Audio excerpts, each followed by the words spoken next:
नमस्कार, मैं सत्यजीत सिंह पुनः आपका स्वागत अपने इस यूट्यूब चैनल सत्यजीत लॉ में करता हूं। मैं आप लोगों का बहुत-बहुत आभारी हूं। बहुत-बहुत धन्यवाद आप लोगों का, जो आप लोगों ने इतनी अधिक संख्या में मेरे चैनल को लाइक किया, सब्सक्राइब किया और कमेंट्स भी आप लोग कर रहे हैं। रेगुलर हम लोग आपके कमेंट्स देख रहे हैं और हमने अपने पूरे इस चैनल को 2 पार्ट में डिवाइड कर रखा है। पहला एक पार्ट है जो हर सैटरडे को हमारा वीडियो रिलीज़ होता है, उन बच्चों के लिए जो लोग जुडिशियल सर्विसेज़ की तैयारी कर रहे हैं या एपीओ की तैयारी कर रहे हैं, उन लोगों के लिए लाभदायक रहता है। और दूसरा जो हमारा हिस्सा है, दूसरा जो पार्ट है, वो हम लोगों ने विशेष कानूनी जानकारी के लिए रखा हुआ है, जिसकी वीडियोज़ हम लोग हर दूसरे दिन डालते रहते हैं। तो आप लोगों का बहुत स्नेह मिला, आप लोगों का बहुत सम्मान मिल रहा है और अभी हम लोगों ने हाल ही में अपना स्टार्ट किया ये चैनल और जिस तरीके से आप लोगों ने लाइक किए हुए हैं, आप लोगों का मैं बहुत-बहुत आभारी हूँ।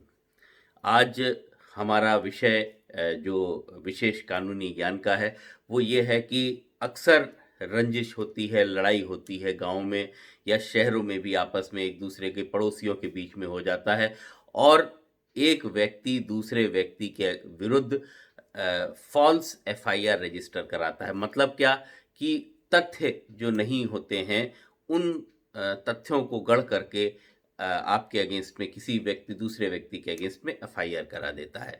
तो ऐसे में जो पीड़ित व्यक्ति है जिसके अगेंस्ट में एफआईआर हुआ, उसके पास में रेमेडीज़ क्या-क्या हैं? क्या उपाय हैं बचत, क्योंकि उसने तो वो अपराध किया नहीं, जिस अपराध के लिए उसको जो है उसके खिलाफ एफआईआर हुई है।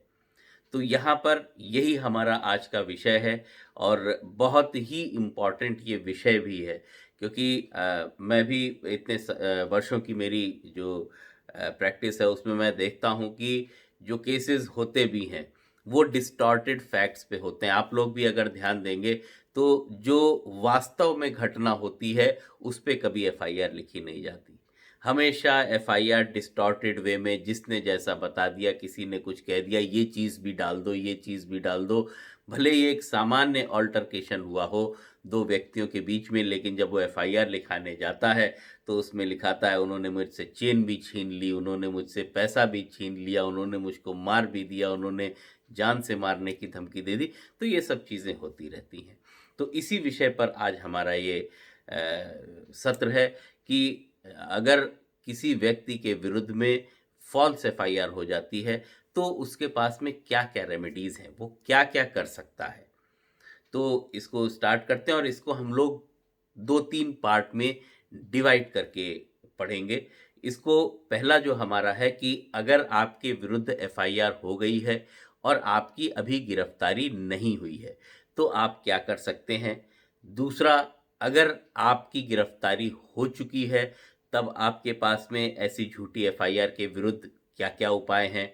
तीसरा, मान लीजिए पुलिस ने चार्जशीट फाइल कर दी है, आरोप पत्र कोर्ट में दाखिल कर दिया है, तब ऐसी झूठी एफआईआर के विरुद्ध आप क्या कर सकते हैं?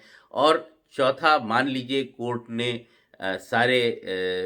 सारे एविडेंसेस को देख कर के पाया कि आप निर्दोष हैं और आपको एक्विट कर दिया, उन्मोचित कर दिया, तो फिर ऐसे में आपके पास में उसके बाद में जब आपका एक्विटल हो गया, आपका उन्मोचन हो गया, तो फिर उसके बाद में आपके पास में क्या-क्या अधिकार हैं। तो इसी में हम लोग शुरू करते हैं। पहला हम लोग देखते हैं आपके अरेस्ट के पहले, before arrest, what you can do, what remedies you have against the false FIR. झूठी एफआईआर के विरुद्ध आपके पास गिरफ्तारी के पहले क्या-क्या उपाय उपलब्ध हैं। तो सबसे पहला जो उपाय है वो तो एंटीसिपेटरी बेल का है, जो कि सेक्शन 438 सीआरपीसी में दिया हुआ है। अगर आपको यह आशंका है कि आपकी गिरफ्तारी किसी नॉन बेलेबल ऑफेंस में हो सकती है, तो आप सेशन कोर्ट या हाई कोर्ट के समक्ष एंटीसिपेटरी बेल डाल सकते हैं, इस बात को रखते हुए कि मुझको गिरफ्तार किया जा सकता है और झूठी एफआईआर है। तो ऐसे में कोर्ट आपको एंटीसिपेटरी बेल दे सकती है। उसके अलावा जो दूसरा पार्ट है वो है क्वैशिंग ऑफ एफआईआर, धारा 482 सेक्शन 482 ऑफ सीआरपीसी। तो वहाँ पर क्वैशिंग ऑफ एफआईआर, मान लीजिए एफआईआर आपकी फॉल्स है, झूठी एफआईआर है, तो हाई कोर्ट के पास में एग्जेम्पलरी पावर होते हैं, उसी में से एक है सेक्शन 482 का। उसके इनहेरेंट पावर्स होते हैं कि वो कुछ भी ऑर्डर कर सकता है। तो ऐसे में आप उस एफआईआर की क्वैशिंग के लिए जाते हैं, क्योंकि एफआईआर एक बार जब रजिस्टर हो गई, दर्ज हो गई, तो वो सिर्फ क्वैश हो सकती है, जो कि हाई कोर्ट करेगा। ऐसे में आप उस एफआईआर की क्वैशिंग के लिए 482 में भी जा सकते हैं। अब हम लोग आते हैं कि अगर आपका अरेस्ट हो चुका है, अगर आपका अरेस्ट हो गया है, तो आपके पास में बेल लेने का ऑप्शन है। बेल आप सेक्शन 437 या सेक्शन 439 ऑफ सीआरपीसी 437 और 439 दंड प्रक्रिया संहिता में आप अरेस्ट के बाद में बेल ले सकते हैं। मान लीजिए अरेस्ट के बाद आपकी चार्जशीट आ गई है, पुलिस ने कोर्ट में चार्जशीट फाइल कर दी, आरोप पत्र कोर्ट में दे दिया है, तो ऐसे में आपके पास में रेमेडी है कि आप डिस्चार्ज एप्लीकेशन धारा 227 सीआरपीसी में डाल सकते हैं। डिस्चार्ज एप्लीकेशन सेक्शन 227 में डाल सकते हैं, और वहाँ पे कोर्ट अगर देखती है कि आपके विरुद्ध जो आरोप पत्र है वो गलत है, आपने वो अपराध नहीं किया है, तो कोर्ट आपको उन्मोचित कर सकती है, एक्विटल कर सकती है, और वो सेक्शन 232 सीआरपीसी में दिया गया है। और इसके अलावा आप जो है रिट में भी आ सकते हैं। रिट, जैसा कि हम जानते हैं, अगर हाई कोर्ट में आप रिट लेकर के आ रहे हैं, तो आर्टिकल 226 ऑफ इंडियन कॉन्स्टिट्यूशन, वहाँ पे आप रिट लेकर के आएंगे, और ऐसे में दो रिट आप ला सकते हैं, रिट ऑफ मैंडेमस और रिट ऑफ प्रोहिबिशन। तो रिट ऑफ मैंडेमस में हाई कोर्ट ये दिशा निर्देश दे सकती है किसी भी पुलिस अधिकारी को कि वो सही कानूनी प्रक्रिया का पालन करते हुए आपके विरुद्ध जांच करे, और साथ ही साथ प्रोहिबिट कर सकती है। रिट ऑफ प्रोहिबिशन में अपनी लोअर कोर्ट्स को प्रोहिबिट भी कर सकती है कि आपके विरुद्ध कार्रवाई ना करें।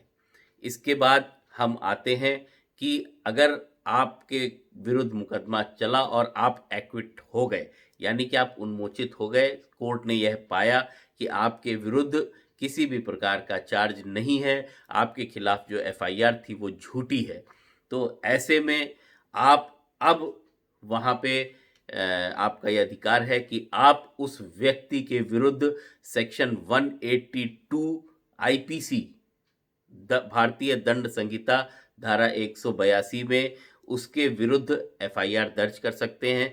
उसमें 182 में यही है कि किसी व्यक्ति ने गलत इंफॉर्मेशन देके आपके विरुद्ध किसी सरकारी व्यक्ति से आपके विरुद्ध कार्रवाई कराई, तो उसमें लगभग 6 माह का कारावास भी उसको हो सकता है, और साथ ही साथ 1000 रुपये का जुर्माना भी हो सकता है।